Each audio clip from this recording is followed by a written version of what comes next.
माझे नाव सुनीता. माझं वय 30 वर्ष आहे. माझं लग्न होऊन 15 वर्ष झाली होती आणि मी दिसायला अतिशय गोरी. माझे केस कमरेपर्यंत लांब आहेत. मी एक रोडच्या कडेला हॉटेल चालवते. तिथं रोडवरून जाणारे ड्रायव्हर जेवायला, चहा प्यायला माझ्या हॉटेलमध्ये यायचे. माझ्या हातचं घरगुती जेवण सर्वच ड्रायव्हर लोकांना खूप आवडायचं. आणि ड्रायव्हर लोकांना ते जेवण परवडायचं सुद्धा. आजची कथा मी तुम्हाला सांगत आहे. त्यावेळी पावसाळ्याचे दिवस होते. माझ्या हॉटेलवर एक ट्रक ड्रायव्हर आला. बाहेर खूपच मोठा पाऊस चालू होता. त्यामुळे त्याला पावसामुळे गाडी चालवायला येत नव्हते.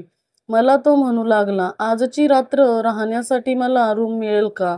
माझ्याजवळ 2च रूम होत्या.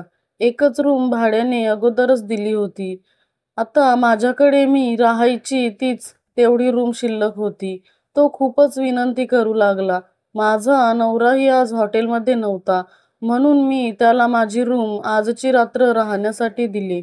पण बाई, त्या ट्रक ड्रायव्हरने रात्रभर माझं लग्न होऊन 15 वर्ष झाले, तरी सुद्धा मला अजून मूलबाळ नाही. माझा नवरा निलेश हा खूपच शांत स्वभावाचा होता, पण तो खूपच मेहनती होता.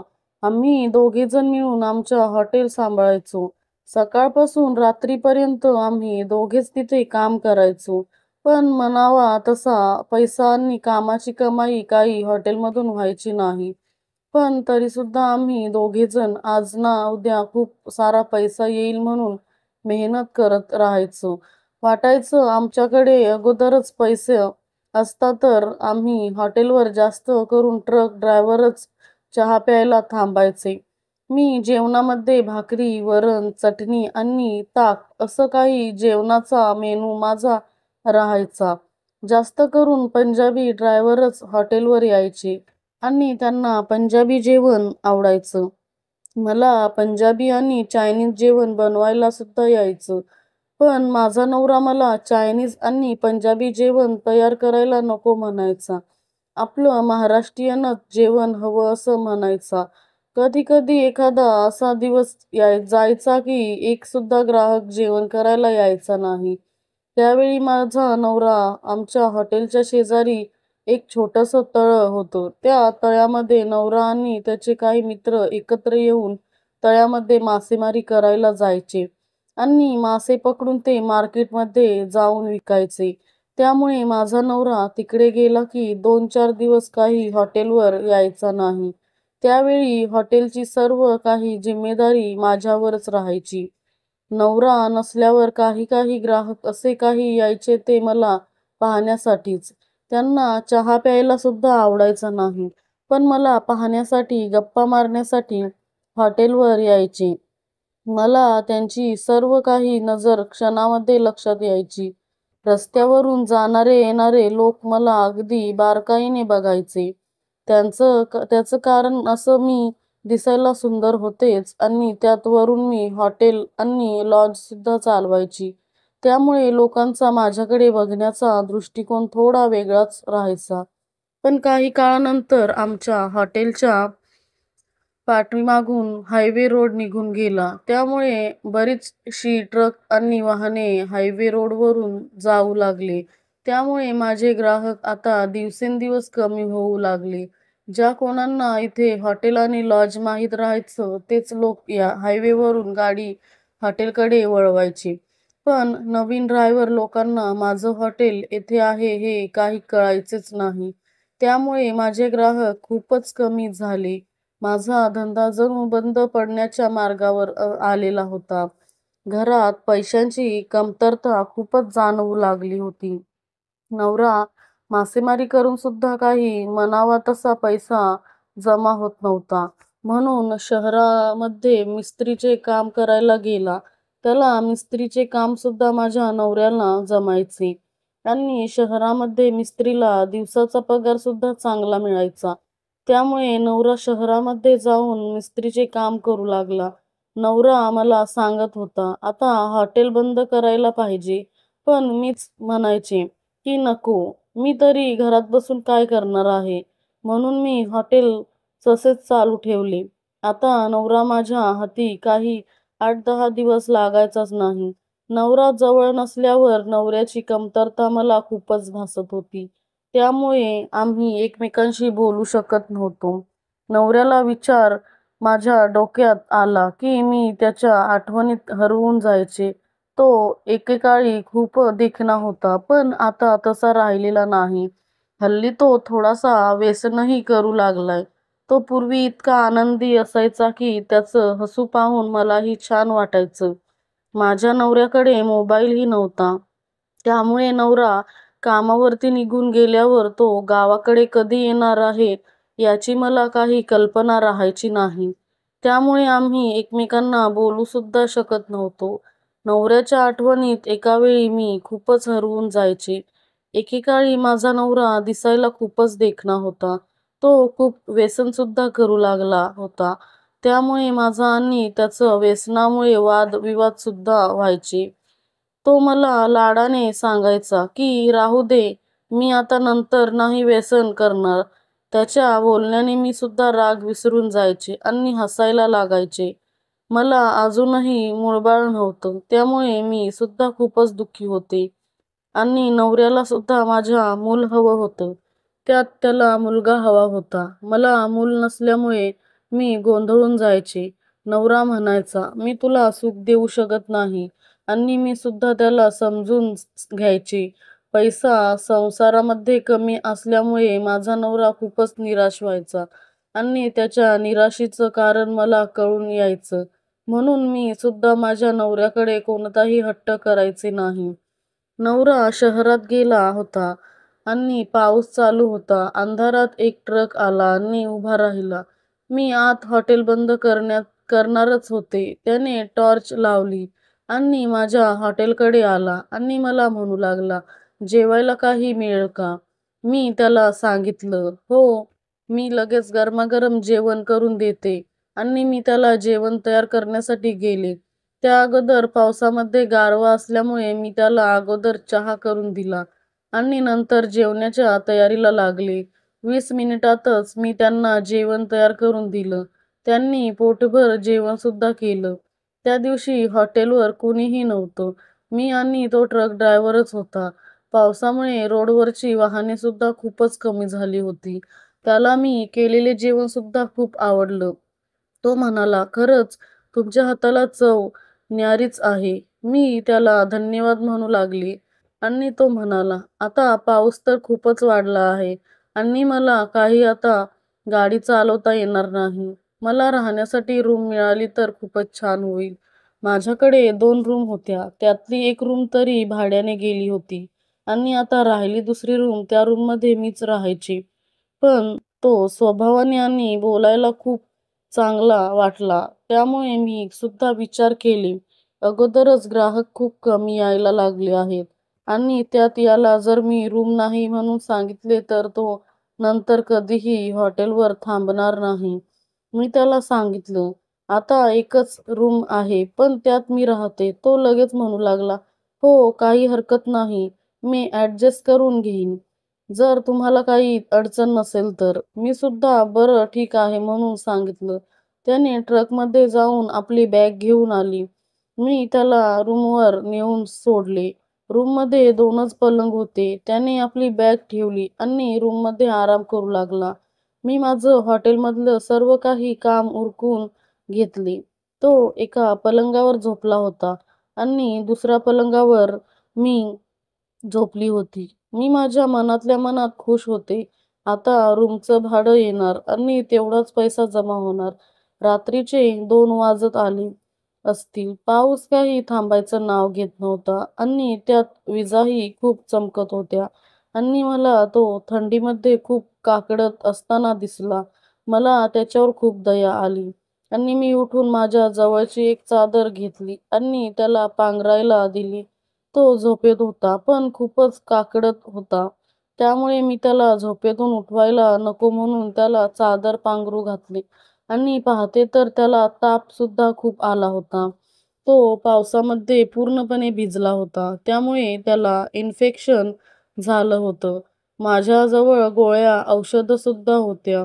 म्हणून मी त्याला झोपेतून उठवलं आणि सांगितलं, अहो, तुम्हाला तरी ताप खूप आलेला आहे आणि सर्दी पण झालेली आहे.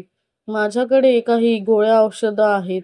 ते तुम्ही घेतलं तर तुम्हाला सकाळपर्यंत बरं वाटेल आणि झोपसुद्धा खूप चांगली होईल. तो सुद्धा म्हणू लागला, "हो ना, पावसामुळे भिजल्यामुळे खूपच इन्फेक्शन झालं आहे." मी त्याला गोळ्या औषधं दिले आणि तो मला म्हणू लागला, "तुम्ही इथे एकट्याच राहता का?" मी त्याला सांगितले, "हो, हे माझंच हॉटेल आहे. माझा नवरा शहरामध्ये काम करतो. हायवे रोड पलीकडं गेल्यापासून आमचे ग्राहक खूप कमी झाले आहेत." मी त्याला सांगितलं पण. त्याला ताप असल्यामुळे मी त्याला आराम करायला सांगितलं आणि मी सुद्धा झोपी गेले. सकाळच्या 5 वाजेला मला जाग आली आणि उठून पाहते तर तो ट्रक ड्रायव्हर तिथे काही मला दिसलाच नाही. मी बाहेर सुद्धा येऊन पाहिलं, पण त्याचा ट्रक तिथे उभा नव्हता आणि त्याने पलंगावर ₹3000 ठेवले होते. मी विचारात पडले होते. तो न सांगताच असा कसा उठून निघून गेला? त्याने मला जाताना सांगायला तरी पाहिजे होते. पण असो, तो खूपच प्रामाणिक होता आणि त्याने पैसेसुद्धा ठेवून गेले होते. दुसरा कोणी असता तर पैसेसुद्धा ठेवून गेला नसता. त्याचा प्रामाणिकपणा मला खूपच आवडला. दुसऱ्या दिवशी माझा नवरा घरी परत आला. माझा नवरा 20 दिवसापासून माझ्याजवळ नव्हता. मी त्याला विचारले, "अहो, तुम्ही एवढे दिवस का आला नाहीत? कुठे गेला होतात?" तो म्हणू लागला, "मी सुरतला कामाला गेलो होतो आणि बांधकामाची साईट तिकडे चालू आहे आणि येताना पाऊस खूपच होता. त्यामुळे पावसामध्ये वाहन काही मिळत नव्हते. पण असो, माझा नवरा 20 दिवसांनी परत आला होता. आज येत असताना त्याने व्यसनही काही करून आलं नव्हतं. म्हणून तो मला म्हणू लागला, 'बघ संगीता, तुला म्हणालो होतो ना मी व्यसन करणार नाही. बघ आता, यावेळी मी कसलंच व्यसन करून आलो नाही.' मला सुद्धा खूपच बरं वाटलं, की माझ्या नवऱ्याने व्यसन करून आला नाही. 1 महिन्यानंतर तो ड्रायव्हर पुन्हा माझ्या हॉटेलवर आला. मी पाहता क्षणी त्याला ओळखले. तो हसून मला म्हणू लागला, "आता लवकर जेवण बनवा. पाठीमागे तुमच्या हातचं जेवण खाल्लेली चव अजून गेली नाही." म्हणू लागला. त्याला अगोदरच दुसरं काही बोलणं योग्य वाटलं नाही. म्हणून मी अगोदर जेवण बनवून दिलं. तो जेवण करत होता. मी त्याला म्हणाले, "तुम्ही पाठीमागे आला होता. पाऊस चालू होता. तुम्हाला थंडीसुद्धा खूप वाजत होती आणि तापसुद्धा आला होता. मी तुम्हाला त्या रात्री तुम्हाला गोळ्या, औषधंसुद्धा दिली आणि तुम्ही सकाळी उठून निघून गेलात. मला तुम्ही जाताना सांगितलं सुद्धा नाही."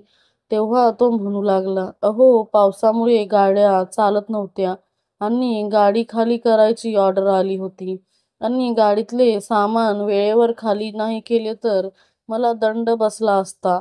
त्यामुळेच तुम्ही सकाळी झोपेत होतात आणि सकाळच्या झोपेतून तुम्हाला कशाला उठवायचं, हा विचार करून तुमचं बिलसुद्धा तिथेच ठेवून मी निघून गेलो." मी त्याला म्हणालो, "हो, खरंच तुम्ही खूप प्रामाणिक आहात." त्याने सांगितलं, "मी नागपूरचा आहे. माझ्या 2 गाड्या आहेत. एक गाडी माझा छोटा भाऊ चालवतो आणि एक गाडी मी चालवतो." पुढे तो म्हणू लागला, "तुमच्या हातची चव एवढी भारी आहे की बस, तुम्ही हॉटेल मोठं करायला पाहिजे." मी त्याला सांगितलं की "अहो, त्यासाठी पैसासुद्धा खूप लागतो. आम्हा गरिबांकडे तेवढा पैसा कुठून येणार? यातच आपलं संसार घर चालतो."